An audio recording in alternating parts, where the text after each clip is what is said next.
Efésios 5, verso de número 15.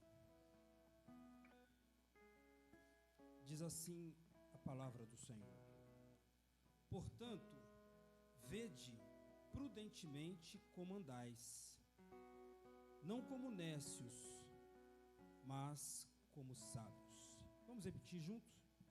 Portanto, vedes prudentemente como andais, não como nécios, mas como sábios.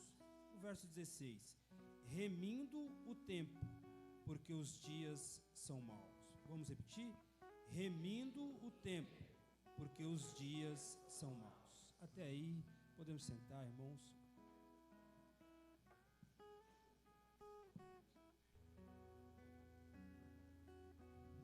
Aperfeiçoamento. Irmãos, nós gostaríamos de meditar um pouco com os irmãos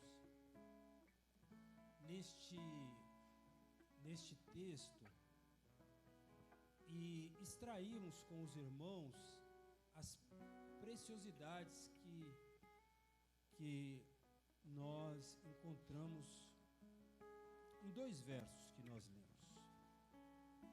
Nesses dois versos, a carta escrita aos Efésios, ele determina, aqui a palavra determina e nos instrui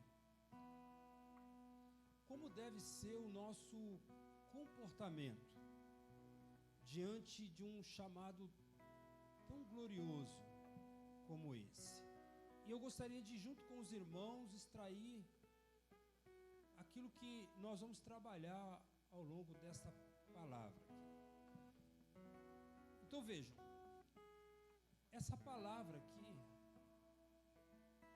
é para aquele que teve uma experiência com Deus.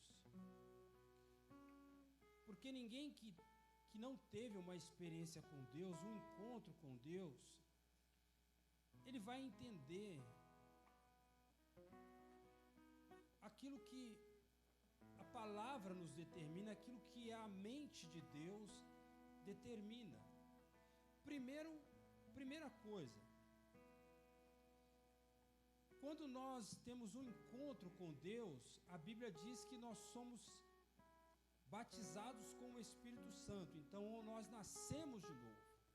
No novo nascimento, então é um novo homem, um novo ser que nasce, não da carne e do sangue, mas do Espírito.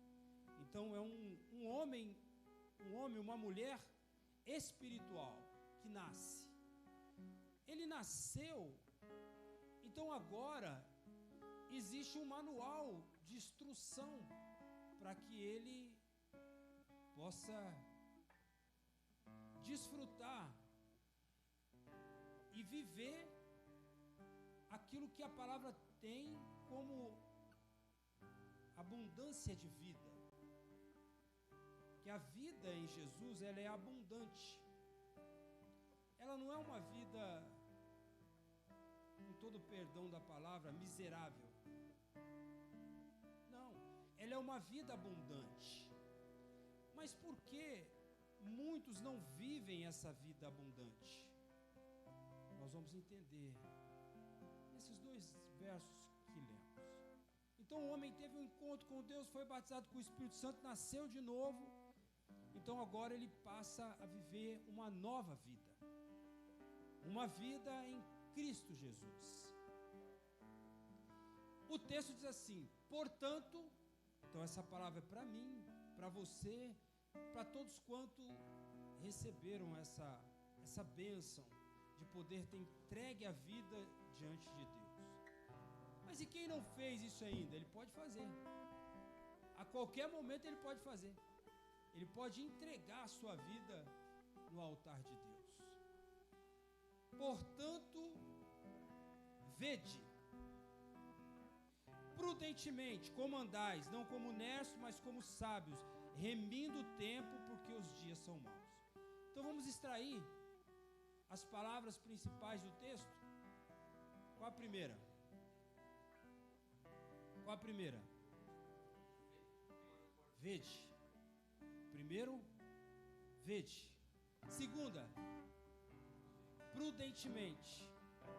A terceira,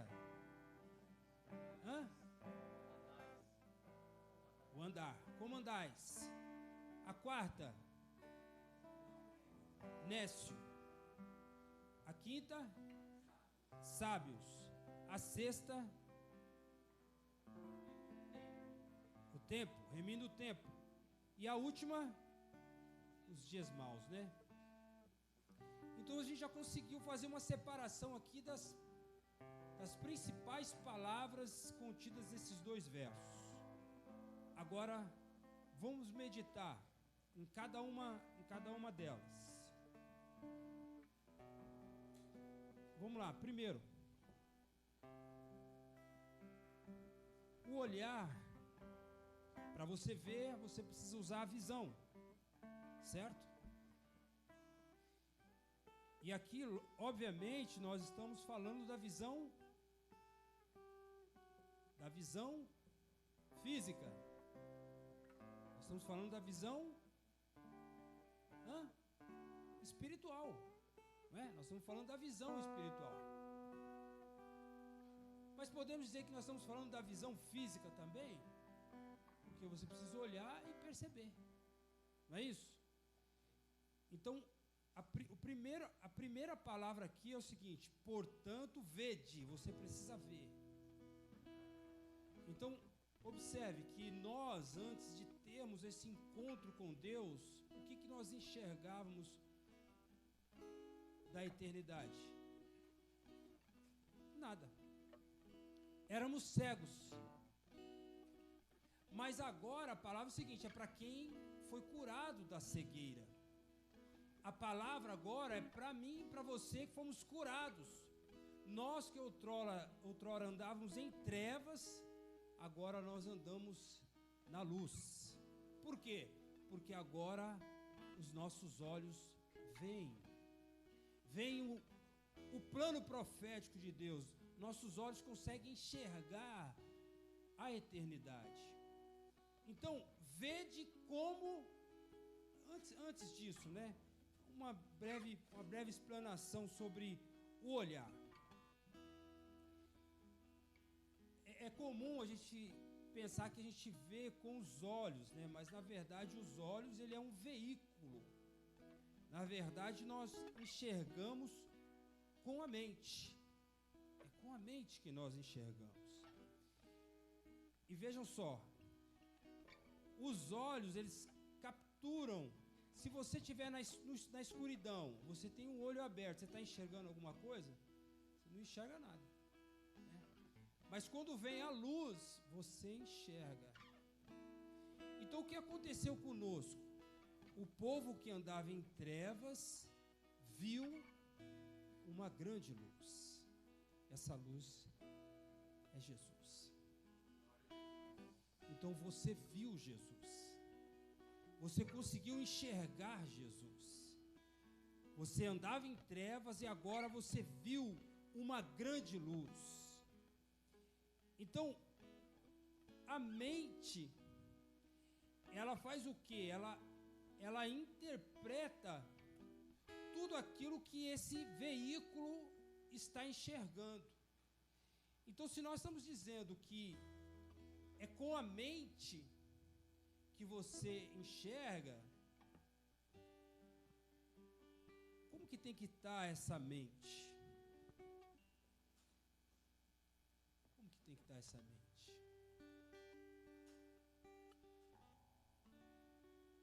Então imagine uma mente suja,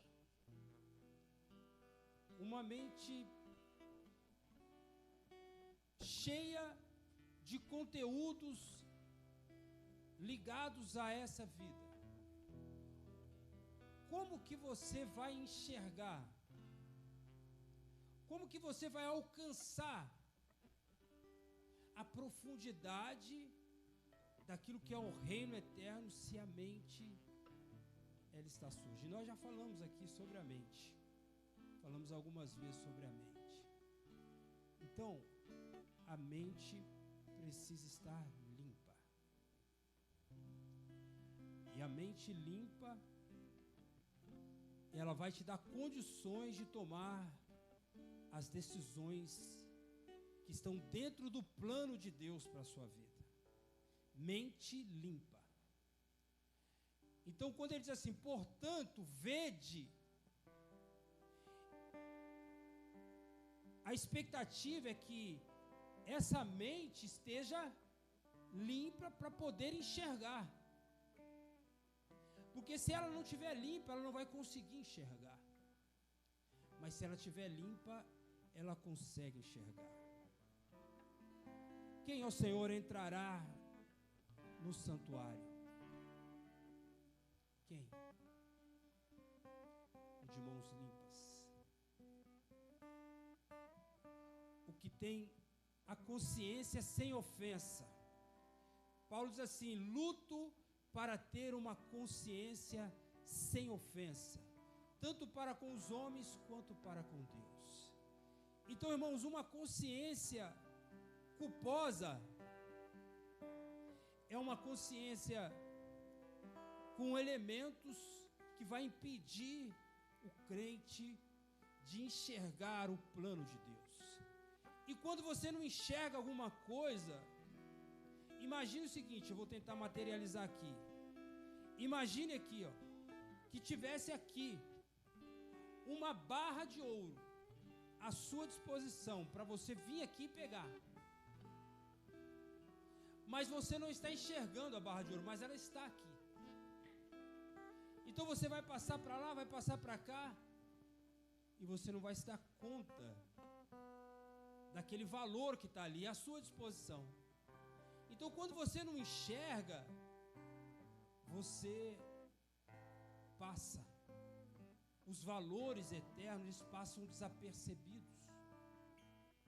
E você deixa de desfrutar o todo de Deus. Portanto, vede. Então, a grande pergunta para nós aqui, hoje, é o que você está vendo? O que é que você está vendo? Você está vendo uma igreja? Você está vendo a Bíblia? Você está vendo os cânticos? É isso que você está vendo? Porque o plano de Deus, ele vai muito mais além do que uma reunião, uma congregação, cânticos. Vai muito mais além disso. Portanto, vede. Vede. E a pergunta aqui para nós é: de quando você se converteu? De quando você foi alcançado por Deus? Porque Ele operou de uma maneira gloriosa para te alcançar. O que é que você tem visto? Portanto, vede. A segunda palavra aqui é vede prudentemente como andais. Então a segunda palavra é prudentemente. Você consegue colocar a telinha aí? Ah, você não projetou não, né? Vê se você consegue projetar, Denis, no PowerPoint. Ó, Eclesiastes 2 diz assim. Diz assim: os olhos do sábio estão na sua... Os olhos dos sábios estão na sua mente, ou na sua cabeça, mas o louco anda em trevas. Também então entendi eu que o mesmo lhe sucede a todos. Os olhos dos sábios estão na mente, na cabeça. Então vejam só, o texto já dá um spoiler aqui, porque nós vamos abordar aqui, né, o sábio. Mas os olhos estão na mente. Então você vê com a mente. Você olha, a imagem é jogada para esse ambiente e ele transforma. E aí você consegue compreender. Então, sem ver, é impossível. É impossível você caminhar. Sem ver, você paralisa. Então o texto diz assim: portanto, vede. O primeiro clamor é esse. Você precisa enxergar. Prudentemente. Prudentemente.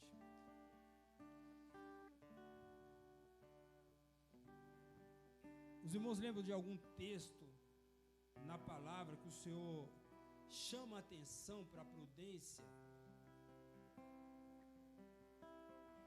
É isso aí. A casa na rocha. Todo aquele, pois, que ouve as minhas palavras e as pratica, assemelhá-lo-ei ao homem prudente. Então o prudente é aquele que ouve. Irmãos, o prudente é aquele que ouve. É aquele que ouve e pratica. Então ouvir apenas não é o suficiente. Você precisa ouvir e praticar. Então a prática da palavra, ela é a base para a nossa caminhada. Então nós estamos ouvindo aqui a palavra. Agora, quando nós praticamos a palavra, aí tudo muda na nossa vida. Quando você pratica, é como se você tivesse ligado à videira. A videira verdadeira. Eu sou a videira verdadeira. Vós sois os ramos. Então nós precisamos estar ligados a essa videira. Então quando você ouve a palavra e pratica a palavra, você é prudente. Você está enxergando? Está enxergando? Mais ou menos? Não, estou enxergando bem, pastor. Talvez eu não alcancei o todo ainda, mas estou enxergando bem. Não, estou enxergando pouco. Então você precisa procurar alcançar, enxergar o plano de Deus, que vai muito além do que uma reunião como essa. Você precisa agir prudentemente, ou seja, você precisa ouvir a palavra e praticar a palavra. Ouvir, muita gente está ouvindo, mas quando você vai para a prática da palavra, é que é um problema, e aí o crente para. Aí a vida dele não vai, ela não anda. Mas aí ele diz: mas eu oro, mas eu vou no culto, mas eu até prego. Mas falta a prática da palavra. Quando você praticar a palavra, aí você vai estar diante desse texto aqui que Jesus diz assim: tudo o que pedires ao Pai em meu nome, Ele vos concederá. Por que que tudo que pedir, por que que Jesus dá essa certeza? Não sou eu que estou dando a certeza, é Jesus que está dando essa certeza. Ele falou o seguinte: tudo que pedires ao Pai em meu nome, Ele vos concederá. Mas por que o crente pede e não recebe? Por quê? Porque pede mal. Pedis, não recebeis, porque pedis mal. Mas por quê? Aí volta na mente. Se a mente não estiver limpa, você não consegue enxergar o plano de Deus. Você vai enxergar pessoas, você vai enxergar números, mas se a sua mente estiver limpa, você enxerga o plano de Deus. Aí você vai ver na vida de cada um que subiu a este lugar essa noite, que se abdicou dos seus afazeres, você vai ver o plano profético de Deus na vida do Josué. Você vai ver o plano profético de Deus na vida do Israel. Você vai ver na vida do Denis. Você vai ver na vida do Natan. Você vai ver na vida da Nicole, da Marcela. Qual que é o seu nome? Maria. Você vai ver o plano profético de Deus na vida da Maria. E você vai ver que Jesus morreu por eles e que ressuscitou por eles. Mas a mente tem que estar limpa. E só há um instrumento para limpar a mente. Senão ela fica... Irmãos, o que não falta é sujeira para entrar na mente. O que não falta é sujeira. Toda hora. Portanto, vede prudentemente. Ou seja, ouve e pratica. Aí você está ligado à videira. Aí você pede tudo, porque tudo que você pedir, você vai estar com uma mente limpa. Tudo que você pedir vai estar dentro do plano de Deus, porque a sua mente está limpa. Louvado seja o nome do Senhor. Vede prudentemente. Agora vamos entrar na outra parte fundamental também, né? Vede prudentemente como andais. Então o crente, o homem, a mulher de Deus não pode andar de qualquer jeito. Ele precisa estar com a mente limpa. Ele precisa ser prudente, ou seja, ouvir e praticar.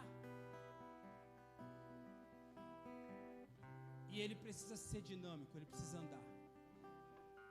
Ele precisa andar. Ele não pode ficar parado. Ele não pode ficar parado. Vede prudentemente como andais. Vede prudentemente como andais. Aí você precisa fazer uma pergunta para você mesmo, colocando a sua vida diante do Senhor. Senhor, como que eu tenho andado? Como que eu tenho andado? Senhor, eu tenho buscado limpar a minha mente. Senhor, eu tenho ouvido a Tua palavra, eu tenho praticado a Tua palavra. Muitos crentes pararam. Muitos crentes estão parando. Mas louvado seja Deus, nós estamos aqui para a glória do nome do Senhor. Andando, caminhando, prossigo para o alvo. Se andarmos na luz, como na luz Ele está, temos comunhão, mente limpa, uns com os outros, e o sangue de Jesus Cristo, seu Filho, nos purifica de cada pecado. Reflexão.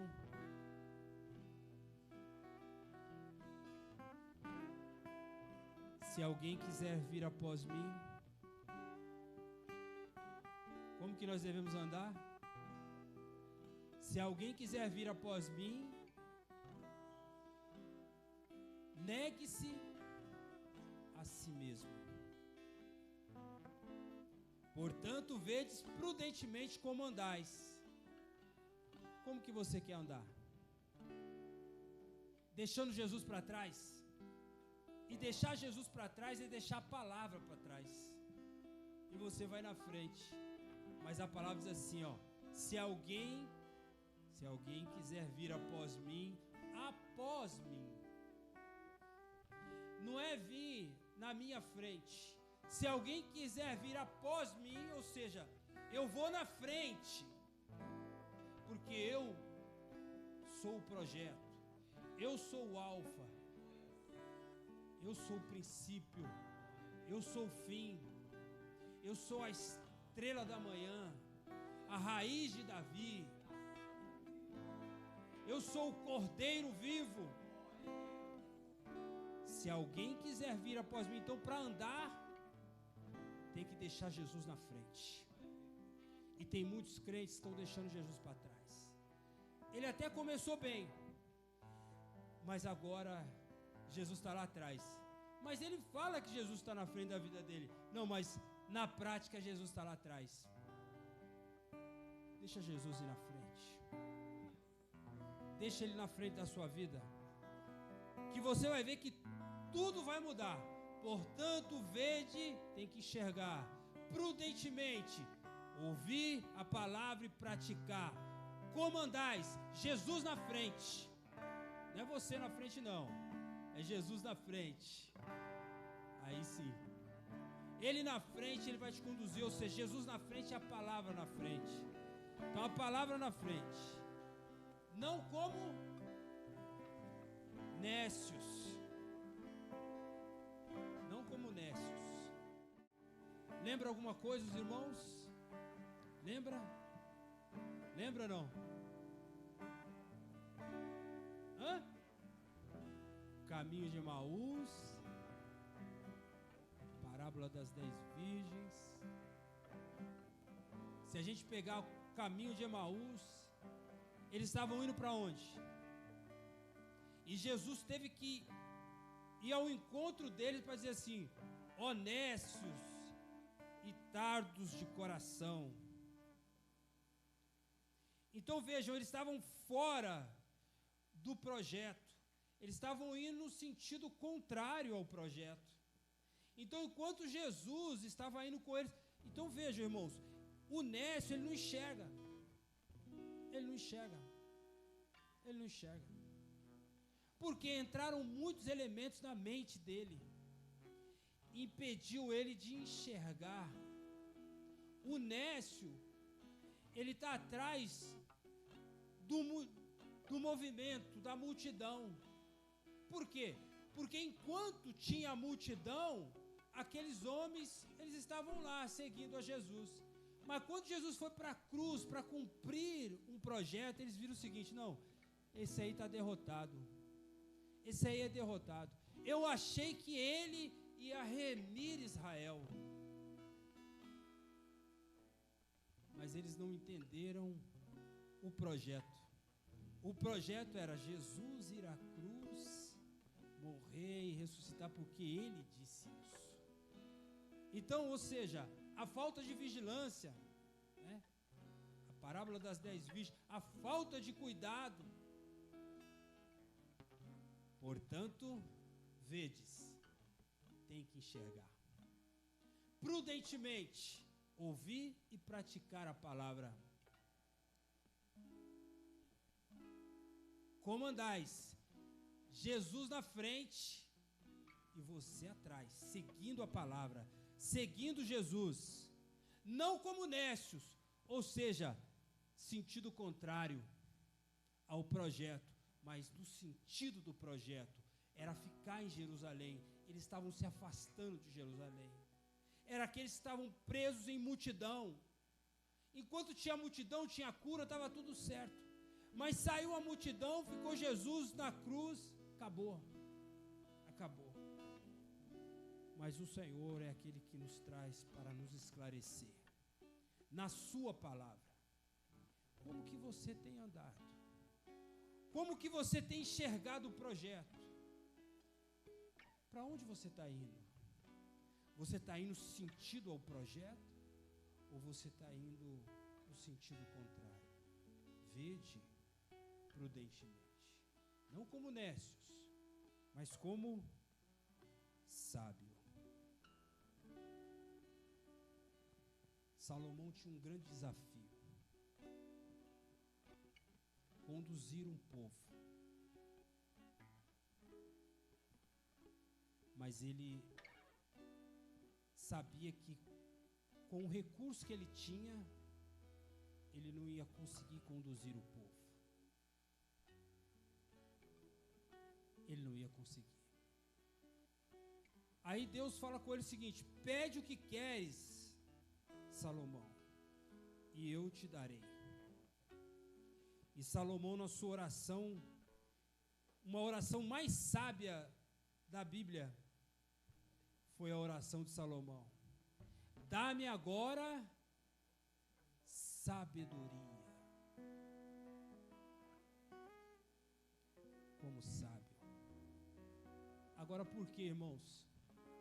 Ele tinha que conduzir uma multidão. Ele tinha que governar, ele tinha que ir à frente de uma multidão. Presta atenção aqui agora. Se você não prestou atenção até agora, ou em algum momento você vagou, nessa hora, para um pouquinho. Salomão tinha uma grande responsabilidade. Ele sabia. E agora ele precisava conduzir um povo. Um povo que o seu pai tinha conduzido no espírito. Um povo que o seu pai Davi tinha entregue nas mãos dele. E ele sabia da responsabilidade.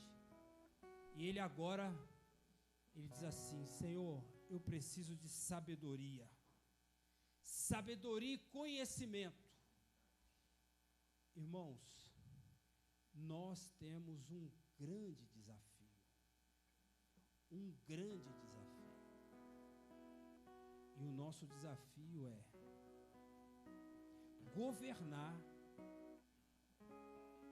um exército.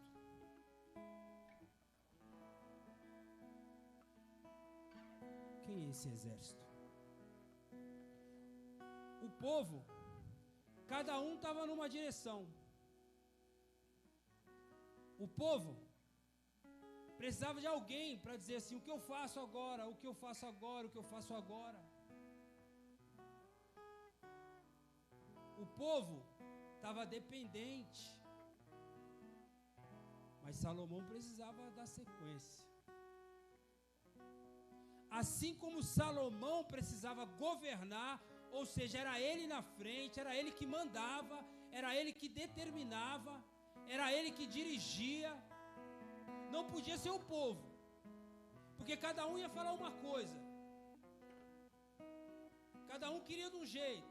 Não, Davi, não, Salomão, vamos por aqui. Não, Salomão, vamos fazer o templo, vamos construir, mas vamos pôr uma coisa aqui, vamos pôr outra ali, vamos pôr outra ali, vamos pôr outra ali. Ele tinha que determinar. E ele, com o recurso dele, ele não ia alcançar, irmãos. Ele não ia alcançar. Ele saberia que ele ia fracassar. Com a inteligência dele, a sabedoria dele, o conhecimento dele, ele ia fracassar. Ele precisava de algo que vinha de Deus, direto para dentro dele, para ele poder ser vitorioso naquela caminhada. E o Senhor concede a Salomão sabedoria. E a Bíblia diz que os primeiros anos de Salomão foram assim extraordinários, porque ele usou a sabedoria, ele foi o governo. Agora nós temos um desafio. Você tem um desafio, cada um de nós temos um desafio. Cada homem de Deus, cada mulher de Deus tem um desafio. E o desafio é governar uma multidão. E que multidão é essa, irmãos? Que multidão é essa que você tem que governar? Que multidão é essa? Hein, Rosângela? Servos? Que multidão é essa? Que multidão é essa?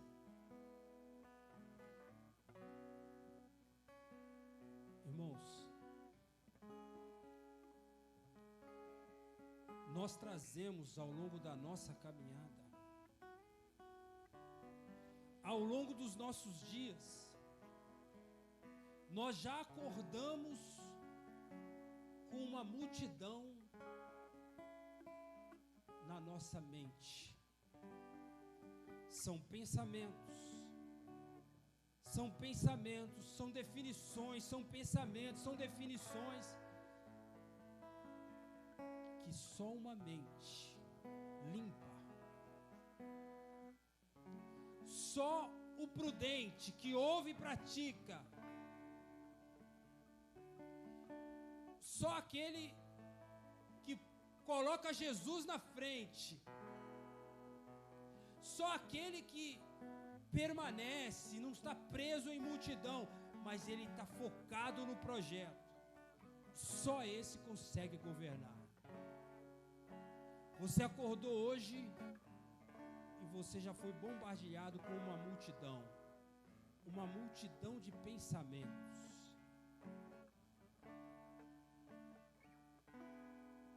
Ou você tem o governo, ou seja, ou você está no espírito, ou você está com a mente limpa, ou então as suas decisões vão gerar grandes prejuízos.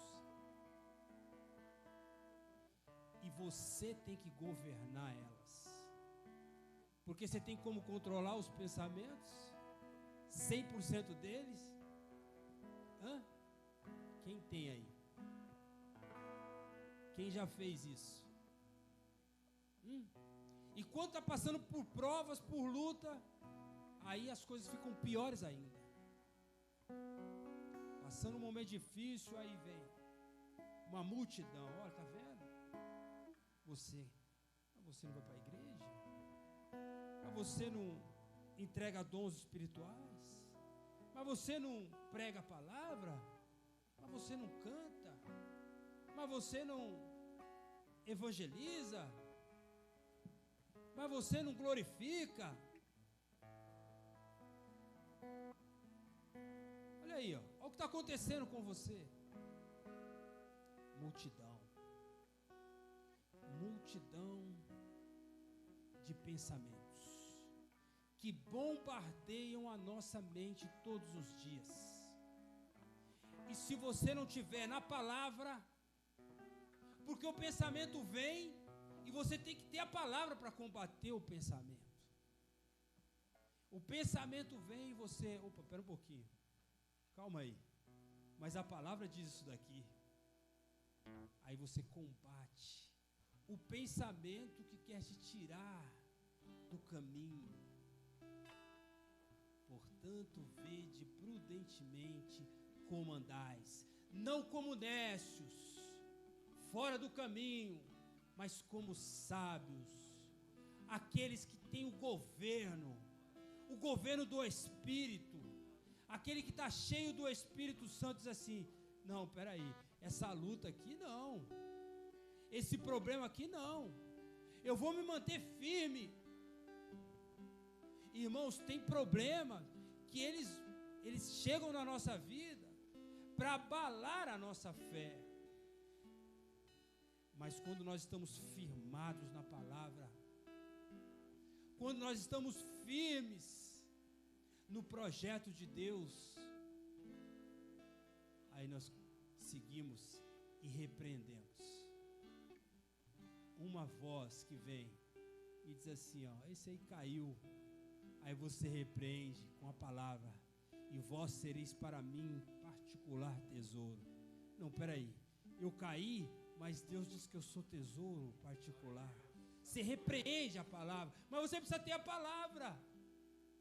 E para ter a palavra você precisa ir nela, você precisa viver ela. Portanto, vede prudentemente como andais, não como nécios, mas como sábios. Remindo o tempo, né?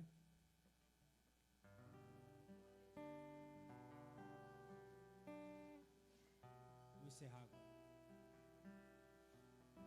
Remindo o tempo.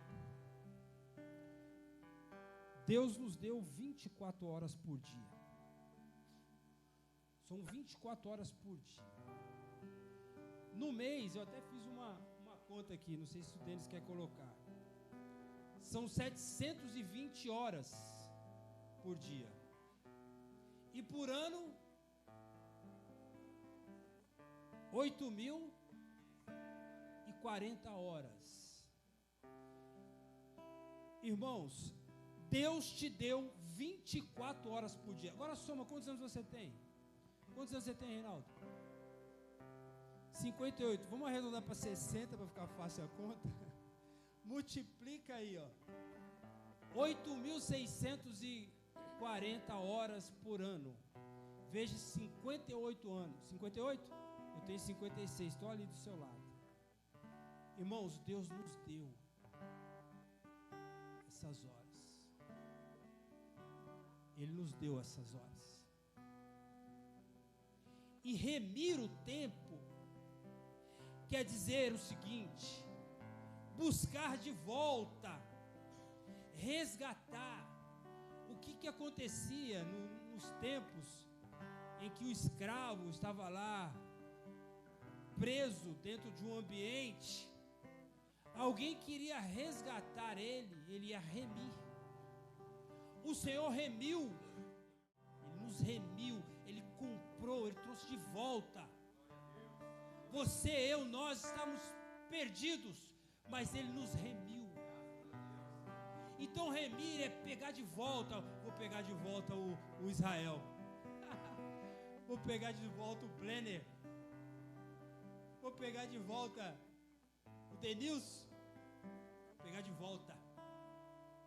Ele te remiu. Então o texto diz assim: remindo o tempo. Então remir o tempo é pegar de volta. Quanto tempo você perdeu, jogou fora na sua vida? Quantas horas você jogou fora na sua vida? Quantas horas? Alguém aqui nunca jogou fora nenhuma hora? Né? Eu acho que mais nós jogamos fora do que vivemos. Quantas decisões? Quantos momentos de prisão? Quantos momentos que estávamos refém?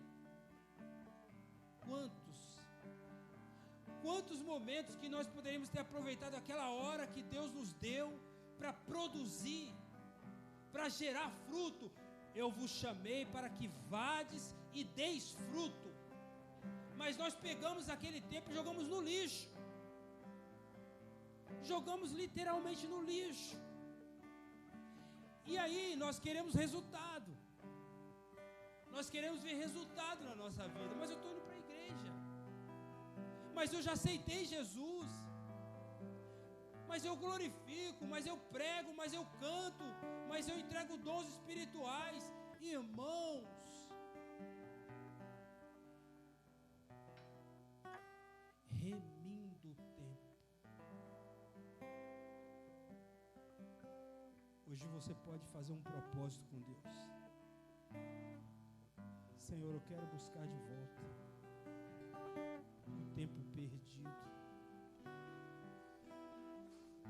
os dias que foram consumidos pelo gafanhoto. Remindo o tempo. O tempo era seu. Deus te deu, mas você jogou no lixo, preso em coisas que não geram fruto, não geram benefícios para a eternidade. Mas hoje Deus está te esclarecendo, e vai depender de você se posicionar ou não. O que você vai fazer com o dia de amanhã, irmãos? Nós já estamos aqui há quase 1 hora nesse lugar. Iniciamos o culto 19 horas, né? Mais de 1 hora. O nosso desejo é buscar de volta o tempo perdido. Será que a partir de hoje você vai aproveitar melhor as horas que Deus está te dando? Porque as horas vão se passando, a gente nem lembra, né? Passou 1 hora, passou 2, passou 3. A obrigação de Deus me dar o ar para me respirar, a obrigação de Deus me deixar vivo. As pessoas caminham assim, mas Deus não tem obrigação de nada, irmãos. mas Ele quer você vivo. Ele quer você de pé, Ele quer você com uma mente limpa. Ele quer você em condições de poder caminhar, mas deixar Ele na frente. Ele quer que você ouça a palavra dEle e execute a palavra dEle. Ele quer abrir as janelas dos céus. Finalmente, vamos ficar de pé? Vamos ficar de pé? Remindo o tempo. Aí depois você soma aí a quantidade de horas, tá? Deu para somar aí? Alguém pegou a calculadora para somar? A quantidade. Eu quero ouvir os números do Reinaldo, que está muito próximo dos meus, né? Aí você também soma aí, tá? Você soma. Soma as horas que Deus te deu. Bateu aí? 501.121 horas. 501. Vamos ficar assim, Reinaldo. 501.000 horas. 501.000 horas. É muitas horas, hein, Reinaldo? E se nós formos para os segundos, aí o negócio vai ficar mais difícil, hein? Porque cada segundo Ele te deu também o fôlego de vida. Tá bom? Vamos finalizar aqui? 2 versos, hein? Só 2 versos. 2 versos. Que eu tenho quase certeza que a grande maioria aqui nunca parou para meditar. Mas ela está aqui, ó. Tesouro. Está aqui, ó. O ouro que eu falei, que estava aqui do lado, é a palavra. Portanto, os dias são maus. Nós vivemos dias maus. Mas mesmo vivendo dias maus, se nós andarmos como a palavra determinou, e como ela determina para nós, nós vamos alcançar o projeto maior. Os dias são maus. Pais contra pais, filhos contra filhos, o homem dando cabo da vida do outro, assassino, ladrão. E aí tudo que os irmãos já sabem, né? Como que eu enfrento os dias maus? Tomai toda a armadura de Deus, para que possais resistir ao dia mau, e havendo feito tudo, ficar firme. Efésios 6,13. Como que você resiste? Tomando toda a armadura de Deus. Vamos lembrar de uma armadura só? Aqui, ó, capacete da salvação. Aí, tomai o capacete da salvação. Preserve a sua